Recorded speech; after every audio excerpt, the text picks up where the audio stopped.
Thiruvananthapuram doctor Kashi's Aswathi super speciality dental ക്ലിനിക്കിലെ ദന്തരോഗ വിദഗ്ധൻ ഡോക്ടർ കാശി വിശ്വനാഥ്. സെൻസിറ്റിവിറ്റി പല കാരണങ്ങളാൽ നമുക്ക് വരും. ഒന്ന് നമുക്ക് പറയുകയാണെങ്കിൽ പല്ലിൽ വരുന്ന പോട്.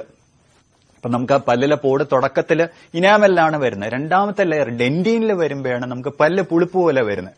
അപ്പൊ മിക്കവരും അത് അശ്രദ്ധ കാണിക്കും. അവർ എന്ത് ചെയ്യും, മാർക്കറ്റിൽ കാണുന്ന സെൻസിറ്റിവിറ്റി ടൂത്ത് പേസ്റ്റ് ഉപയോഗിക്കാൻ തുടങ്ങും. അപ്പം അങ്ങനത്തെ ഒരു കാര്യത്തെ, ഈ സിംറ്റംസിനെ അത് മാസ്ക് ചെയ്യും, ഈ രോഗലക്ഷണത്തിനെ മാസ്ക് ചെയ്യും.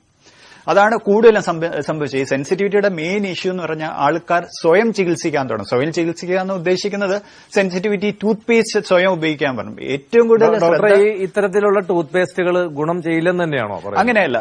ഈ ടൂത്ത് പേസ്റ്റ്, ഈ സെൻസിറ്റിവിറ്റി ടൂത്ത് പേസ്റ്റ് നമുക്ക് ആവശ്യം തന്നെയാണ്. ഡെന്റിസ്റ്റിന്റെ ഗൈഡൻസിൽ മാത്രമേ ഈ സെൻസിറ്റിവിറ്റി ടൂത്ത് പേസ്റ്റ് ഉപയോഗിക്കാൻ പാടുള്ളൂ. ഇപ്പൊ നമ്മൾ മിക്ക വീട്ടുകളിലും പോവുകയാണെങ്കിൽ ഏതെങ്കിലും ഒരു സെൻസിറ്റിവിറ്റി ടൂത്ത് പേസ്റ്റ് കാണും, അവര് മാർക്കറ്റിൽ കാണും. കാരണം ആഡ് കണ്ടാണ് അത് വാങ്ങിക്കുന്നത്. അത് കുട്ടികളും ഉപയോഗിക്കലും മുതിർന്നവരും ഉപയോഗിക്കും. ഈ സെൻസിറ്റിവിറ്റി ടൂത്ത് പേസ്റ്റിന്റെ അകത്ത് ഒരുപാട് ആവശ്യമില്ലാത്ത നമ്മുടെ കെമിക്കൽസ് കാണും. പക്ഷെ ആവശ്യമുള്ള സ്റ്റേജിൽ ഈ ടൂത്ത് പേസ്റ്റ് ഉപയോഗിച്ചേ പറ്റൂ. പക്ഷെ ഡെന്റിസ്റ്റ് ഗൈഡൻസിലായിരിക്കണമെന്ന് മാത്രം. ഇത് കൂടുതൽ നാൾ ഉപയോഗിക്കാനും പാടില്ല.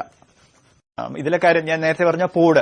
അതേപോലെ തന്നെ രണ്ടാമത്തെ ഒരു കാര്യമാണ് നമ്മുടെ മോണരോഗം. പല്ല് പോലെ തന്നെ ഇമ്പോർട്ടന്റ് ആണ് പല്ലിന് ചുറ്റുമുള്ള എല്ലും മോണയും. അതാണ് നമ്മുടെ ഫൗണ്ടേഷൻ എന്ന് പറയുന്നത്. മോണരോഗം, ഇപ്പം നമ്മുടെ ഒരു പ്രേക്ഷകൻ വിളിച്ചതുപോലെ മോണരോഗം ഉണ്ടെങ്കിൽ മോണയും എല്ലും കൂടെ വിട്ട് പല്ലിന്റെ വേര് വെളിയിലാവും. ആ പാർട്ട് ഭയങ്കര സെൻസിറ്റീവ് ആവും. അപ്പം നമുക്ക് അങ്ങനെ ഒരു മോണരോഗം ഉണ്ടെങ്കിൽ ആ മോണരോഗത്തിനാണ് ചികിത്സിക്കേണ്ടത്. മിക്കവരും ചെയ്യുന്നതെന്ന് വെച്ച് കഴിഞ്ഞാൽ സെൻസിറ്റിവിറ്റി വരുമ്പോൾ സെൻസിറ്റിവിറ്റി ടൂത്ത് പേസ്റ്റ് ഉപയോഗിക്കാനായിട്ട് തുടങ്ങും. അങ്ങനെയല്ല. മോണരോഗം ഉണ്ട്, മോണരോഗത്തിന് ട്രീറ്റ്മെന്റ് ചെയ്തിട്ട് പിന്നെ ഡോക്ടറിന്റെ നിർദ്ദേശപ്രകാരം വേണമെങ്കിൽ സെൻസിറ്റിവിറ്റി ടൂത്ത് പേസ്റ്റ് ഉപയോഗിക്കാം.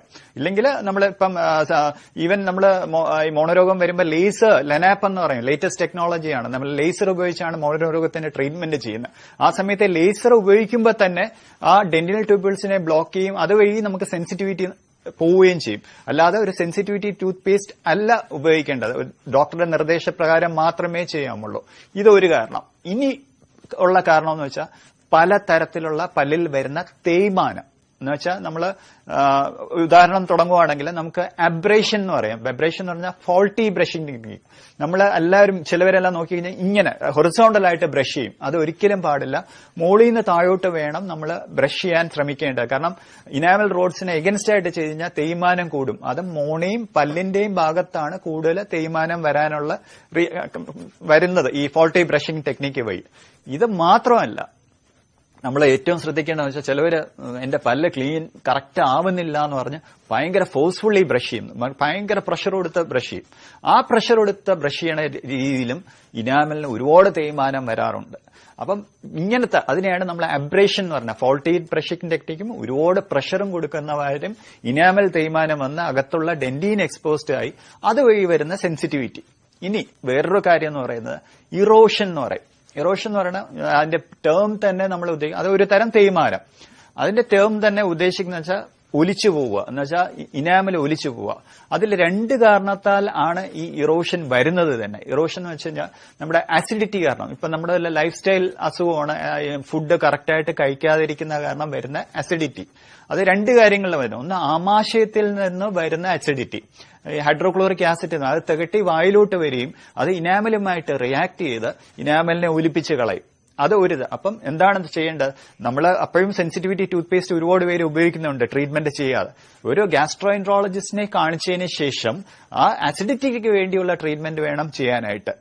പൂർണ്ണമായിട്ടും ഈ പറയുന്ന പല്ലിന് തേയ്മാനം എന്നുള്ള ആ ഒരു അവസ്ഥ മാറ്റാൻ കഴിയുമോ എന്നുള്ളത്? അതെ. ഇപ്പൊ നമുക്ക് പൂർണ്ണമായിട്ട് മാറ്റാമെന്ന് വെച്ചാൽ ഇതിൽ കൂടുതലായിട്ടും കണ്ടുവരുന്ന ഒരു കാര്യം എന്ന് വെച്ചാൽ നമുക്ക് പ്രിവെൻഷൻ ഇമ്പോർട്ടൻസ് കൊടുക്കണം. ഇപ്പൊ നമ്മൾ നേരത്തെ സംസാരിച്ച പോലെ ഒരു ക്യാവിറ്റി ഉണ്ടെങ്കിൽ നമ്മൾ ക്യാവിറ്റി അടയ്ക്കണം. അത് എക്സ്റ്റെൻഡ് ചെയ്ത് കൊണ്ടുപോവുകയല്ല ചെയ്യുന്നത്. ഇപ്പൊ നമുക്കൊരു മോണരോഗമുണ്ട്. ഇപ്പൊ നമ്മൾ എത്രയും പ്രേക്ഷകർ മോണരോഗത്തിനെ പറ്റി സംസാരിക്കുന്നു. മോണരോഗം ഉണ്ടെങ്കിൽ അത് യഥാസമയം ട്രീറ്റ്മെന്റ് ചെയ്യുവാണെങ്കിൽ ഇതേപോലെ എക്സ്പെൻസീവ് ട്രീറ്റ്മെന്റിൽ ഇപ്പൊ നമ്മളൊരു ജനറൽ ക്ലീനിങ് ഉണ്ടായിരുന്നെങ്കിൽ ഇപ്പൊ ഈ പ്രേക്ഷകൻ പറയുന്ന പോലെ ട്രീറ്റ്മെന്റ് എക്സ്പെൻസീവ് ആവത്തില്ല. അതുവഴി നമുക്ക് സെൻസിറ്റിവിറ്റി അവോയ്ഡ് ചെയ്യാം. പലതരം ദുശീലങ്ങൾ നമ്മൾ പറഞ്ഞു. ആ ദുശീലങ്ങൾ നമുക്ക് ഒഴിവാക്കുന്ന കാര്യങ്ങളാണ്. അത് ഒഴിവാക്കുവാണെങ്കിൽ നമുക്ക് സെൻസിറ്റിവിറ്റി അവോയ്ഡ് ചെയ്യാം.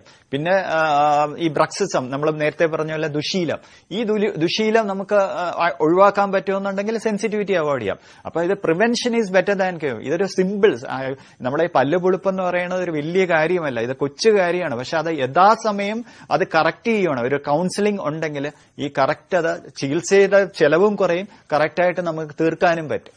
അതോടൊപ്പം നമ്മൾ ഈ പറയുന്ന പുകവലിയാണെങ്കിലും മദ്യപാനം അതൊക്കെയാണെങ്കിൽ പോലും, അത് കൂടാതെ ഈ നമ്മുടെ കോള അല്ലെങ്കിൽ അത്തരം സോഫ്റ്റ് ഡ്രിങ്ക്സുകൾ അതൊക്കെ കൂടുതൽ യൂസ് ചെയ്യുമ്പോഴും ഇത്തരത്തിൽ പ്രശ്നം ഉണ്ടാവാറില്ലേ? തീർച്ചയായിട്ടും. നമ്മൾ നേരത്തെ പറഞ്ഞു ഇറോഷൻ എന്ന് പറഞ്ഞ ഒരു കാര്യം പറഞ്ഞു, നമ്മൾ ഈ ആമാശയത്തിന് തകട്ടി. അതേപോലെ തന്നെയാണ് വെളിയിലും വരുന്ന കാര്യങ്ങൾ, എക്സ്ട്രൻസിനിക് എന്ന് പറഞ്ഞു ബാഹ്യമായ കാര്യങ്ങൾ. അത് ഏറ്റവും കൂടുതൽ കണ്ടുവരുന്നത് നമ്മുടെ സോഡ, അതിന്റെ അകത്ത് കാർബോണിക് ആസിഡ് ഉണ്ട്. ഇല്ലെങ്കിൽ പിക്കിൾസ് കൂടുതൽ യൂസ് ചെയ്യുന്നവര്, അസറ്റിക് ആസിഡ് ഉണ്ട്. ലെമൺ ജ്യൂസ് അല്ലെങ്കിൽ ഓറഞ്ച് ജ്യൂസ്, ഇതിന്റെ അകത്ത് സിട്രിക് ആസിഡ് ഉണ്ട്. ഇതിന്റെ അകത്തെല്ലാം ആസിഡ് ഉണ്ട്. ഈ ആസിഡ് ഇനാമലുമായിട്ട് റിയാക്ട് ചെയ്ത് ഇനാമലിനെ ഇറോഷൻ വരുത്തും. എന്ന് വെച്ചാൽ ഇത് മിതമായി ഉപയോഗിക്കുന്നവരല്ല, അമിതമായി ഉപയോഗിക്കുന്നവരിലാണ് ഇത് കണ്ടുവരുന്നത്. ഇപ്പം അത്തരം ആളുകൾ ഇത് ഉപയോഗിക്കുന്നതോടൊപ്പം കൈയോടെ തന്നെ ക്ലീൻ ചെയ്താൽ കുറെ വ്യത്യാസം വരും. അതെ, അങ്ങനെ ഒരുപാട് അങ്ങനെ കുടിക്കുന്നു. ഇപ്പൊ ലെമൺ ജ്യൂസ് പറഞ്ഞ ഒരുപാട് പേര് കുടിക്കുന്നവരാണ്. ഉടൻ തന്നെ ഒരു വെള്ളം വെച്ച് വാഷ് ചെയ്യുകയെന്നുണ്ടെങ്കിൽ ആസിഡ് ഒലിച്ചു പോവുകയും ഇത്രയും പ്രശ്നങ്ങളിലോട്ട് വരുത്തവും ഇല്ല. മുന്നേ പറഞ്ഞതുപോലെ ഈ ഇൻഫർമേഷൻ എല്ലാ സുഹൃത്തുക്കളെയും അറിവിലേക്കായിട്ട് ഷെയർ ചെയ്യുക.